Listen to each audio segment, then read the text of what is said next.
Empezar agradeciendo la presencia tan importante de los miembros de nuestro directorio, de don Enrique Salas Romer, de Jorge Castañeda, Paciano Padrón, Ricardo Israel e Iliana Labastida, que hoy día nos han dado un panel de lujo para analizar el tema de las consecuencias de la ocupación de Venezuela por Cuba.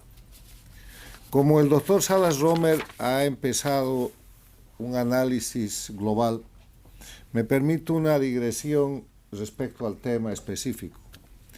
Y es que, en mi opinión, la situación actual del mundo obedece a un nuevo concepto que es el de la guerra global. Yo defino la guerra global como una confrontación en todo el globo, pero reducida a frentes de batalla, a frentes de combate pequeños. La guerra global empezó con la invasión de Rusia a Ucrania.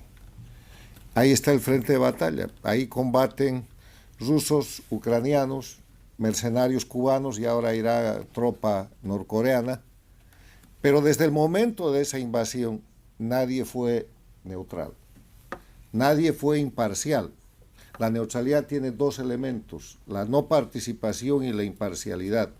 Y cuando se rompe la imparcialidad, y vamos a decir el bloque de Europa, de la OTAN, de Occidente, con Japón, con Estados Unidos, se pone frente a Rusia y empieza a imponer sanciones. Y Rusia busca aliados y hace alianzas con las dictaduras de China, con la dictadura de Irán, con la dictadura de Corea del Norte y obviamente con el grupo dictatorial del castrochavismo o socialismo del siglo XXI que lidera Cuba en las Américas y que está integrado por Venezuela, Bolivia, Nicaragua, con gobiernos paradictatoriales de apoyo en Brasil, México, Colombia, entonces vemos una guerra global.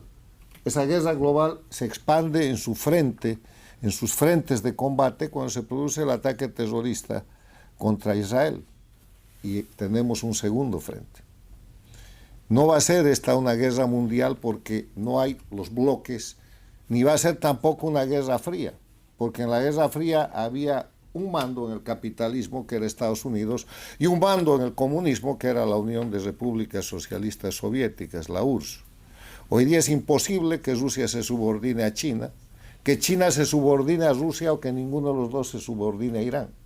Son aliados en contra de, y aquí hay una en contra de los Estados Unidos, de Occidente, pero de esa confrontación nace la descripción del verdadero eje de confrontación. Son las dictaduras contra la democracia. Es la lucha de siempre, es la confrontación que nos llevó y que terminó con la Segunda Guerra Mundial. La Segunda Guerra Mundial termina con la victoria de las democracias contra las dictaduras, fascista, nazista, imperialista japonesa. Ahora estamos en la misma confrontación, pero en el marco de una guerra global. No creo en la Tercera Guerra Mundial, creo en la expansión de los frentes de la guerra global, donde ya están todos confrontados. Miren ustedes lo que ha pasado con Rusia. Toda la ganancia económica y estratégica de la derrota que infiere Estados Unidos o el capitalismo a la Unión Soviética, que es la ocupación de su mercado, ha sido perdida ahora y está ocupada por China. Porque por las sanciones que se han impuesto a Rusia y el retiro de los países de Occidente, Europa, Japón, Estados Unidos, Singapur, etcétera, Australia, ese mercado de la Unión Soviética ha sido ocupado por China. ¿Quién es el ganador de la guerra entre Ucrania y Rusia? Hasta hoy día China. Termino esta digresión para entrar a partir de eso a las conclusiones de la ocupación de Venezuela por Cuba. Para saber de qué estamos hablando, vale la pena manejar 4 términos sobre la presencia de Cuba en Venezuela, que sirven para la presencia de Cuba en Nicaragua y en Bolivia. Cuba influye en Venezuela, Cuba participa del gobierno de Venezuela, Cuba dirige la dictadura de Venezuela o Cuba ocupa Venezuela. Son 4 conceptos progresivos pero totalmente diferentes. Influir quiere decir inspirar, quiere decir contribuir. Eso puede hacerlo las Naciones Unidas, eventualmente algún país aliado en las relaciones bilaterales democráticas. Cuba participa, participar quiere decir tomar parte, quiere decir compartir. Parece que es más que eso. Cuba dirige, dirigir quiere decir guiar, quiere decir conducir. O Cuba ocupa, que quiere decir apoderarse, instalarse, invadir y controlar. Yo diría que en el proceso de la subordinación de Chávez a Castro, esto empezó con una influencia, porque cuando Chávez toma el poder y de inmediato acude a salvar a la agonizante dictadura cubana que estaba en lo peor de su periodo especial, ahora está peor, pero en 1999 estaba muy mal, y toda la comunidad de países democráticos de las Américas calculaba que en breve Cuba iba a tener un proceso de transformación por esa crisis. Entonces Chávez acude a salvar a la única dictadura y pone en marcha, junto con Fidel Castro, con Lula da Silva, que había sostenido hasta entonces con el Foro de Sao Paulo a la dictadura cubana, y el dinero y el petróleo venezolano, pone, además del salvataje de Cuba, pone en marcha la expansión de la dictadura cubana. Porque 25 años más tarde, hoy día, tenemos 4 dictaduras en vez de una, y las otras dictaduras son exactamente lo que es Cuba. Y están absolutamente ocupadas y controladas por Cuba. Pero ese proceso lo dirige Chávez hasta que se muere.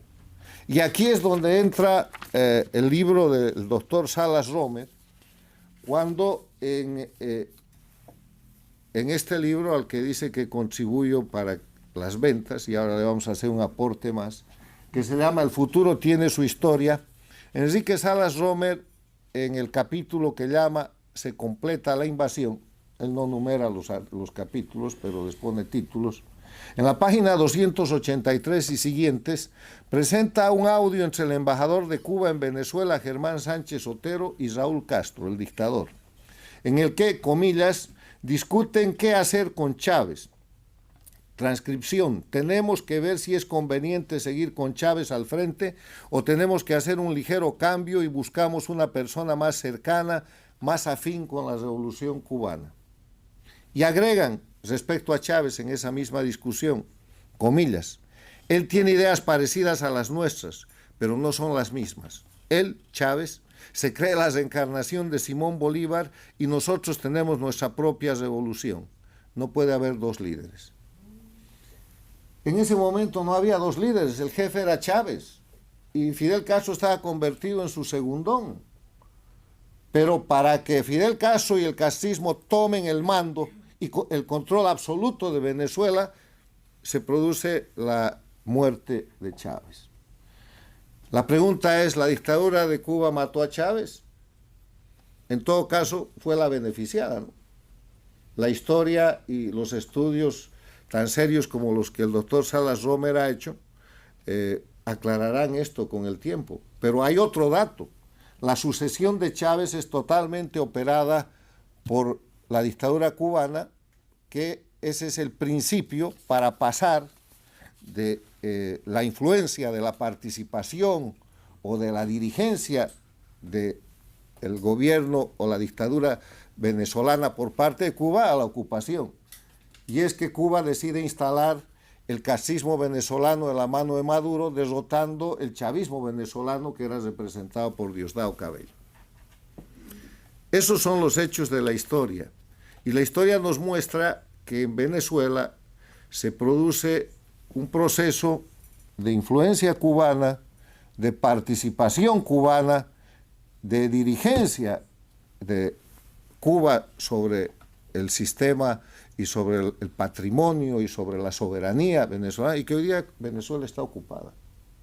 Y todos los datos que han dado el doctor Castañeda, el doctor Padrón, el doctor Israel, la licenciada Labastida, muestran datos que desde la producción, la riqueza, los recursos naturales, la seguridad, las Fuerzas Armadas, la política exterior, el personal, todo está controlado por los cubanos en Venezuela. Entonces, ¿cómo no son capaces, o cómo no somos capaces de reconocer la ocupación cubana en Venezuela?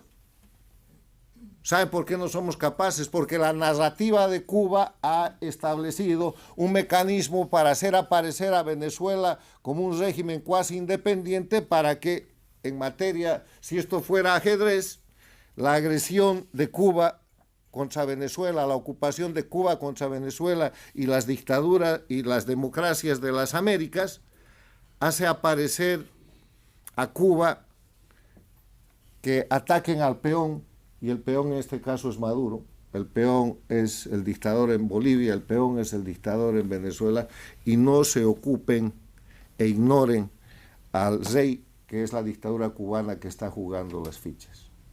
Y ese es un error que la estrategia no perdona, porque el único error que en estrategia no se puede cometer es no identificar adecuadamente al enemigo.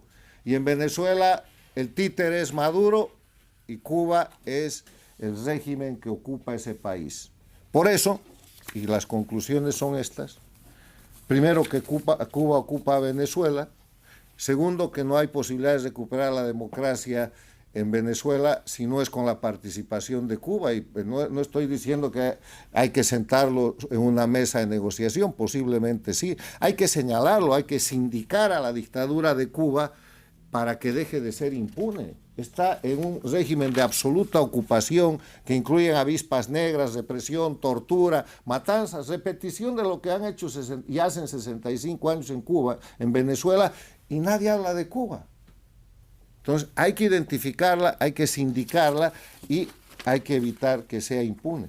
Y de esa manera podremos ver que de aquí al 10 de enero el pueblo venezolano, y con el pueblo venezolano todas las democracias de las Américas y los países bajo dictaduras del socialismo del siglo XXI o castrochavismo, propiedad de la dictadura de Cuba, tengan más opciones de que Venezuela recupere efectivamente la democracia y que Edmundo González Urrutia se posesione como presidente.